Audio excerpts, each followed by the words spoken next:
Hello guys, അപ്പോൾ നമുക്ക് ഇന്നത്തെ ഒരു ഡേ ഇൻ മൈ ലൈഫ് കണ്ടാലോ.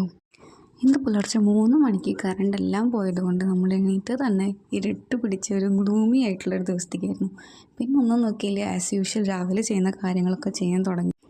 ആദ്യം തന്നെ നമ്മൾ ഐസ് ക്യൂബ്സ് എടുത്തിട്ട് നമ്മുടെ ഫേസ് ക്ലിയർ ചെയ്യാനുള്ളത്, കാരണം മുഖത്തൊക്കെ എന്തൊക്കെയോ സാധനങ്ങൾ വന്നേക്കുക. അപ്പോൾ അതൊക്കെ ഒന്ന് പോകാൻ വേണ്ടിയിട്ട് നമ്മൾ ആദ്യം ഐസ് ക്യൂബ് എടുത്തിട്ട് ഫേസ് നമ്മൾ ഐസിൽ ക്ലിയർ ചെയ്തു. അത് കഴിഞ്ഞ് നമ്മൾ നേരെ ചായ കുടിക്കാനാണ് കേട്ടോ പോയത്. ചായക്കങ്ങനെ പ്രത്യേകിച്ചൊന്നും ഉണ്ടായിരുന്നില്ല, ആകെ അവലോസ് പൊടിയും പിന്നെ ഒരു ഗ്ലാസ് കട്ടനായിരുന്നു ഉണ്ടായിരുന്നത്. അപ്പോൾ അതൊന്നും എടുത്ത് കഴിച്ചു. പിന്നെ കുറേ നാളെ ഈ ബുക്കൊക്കെ കൈ കൊണ്ട് തൊട്ടിട്ട്, ഈ അൺഎംപ്ലോയ്മെൻറ്റും ഡിപ്രഷനും തലയ്ക്കടിച്ചിട്ട് ഈ ബുക്കൊന്നും ഞാൻ കൈ കൊണ്ട് തൊട്ടിട്ടില്ല. അപ്പോൾ ഞാൻ വിചാരിച്ച് കുറച്ച് എക്സസൈസൊക്കെ ചെയ്ത് നേരെ പഠിക്കാതിരിക്കുകയാണ്. ഞാൻ ഇന്നലെ പറഞ്ഞിരുന്നു ഈ ഫൈനൽ ഇയർ സ്റ്റുഡൻസിനോട് മാക്സിമം പ്ലേസ്മെൻറ്റിൽ കയറാൻ നോക്കാൻ, ഇല്ലെങ്കിൽ ഇറ്റ്സ് വെരി ടാസ്ക്.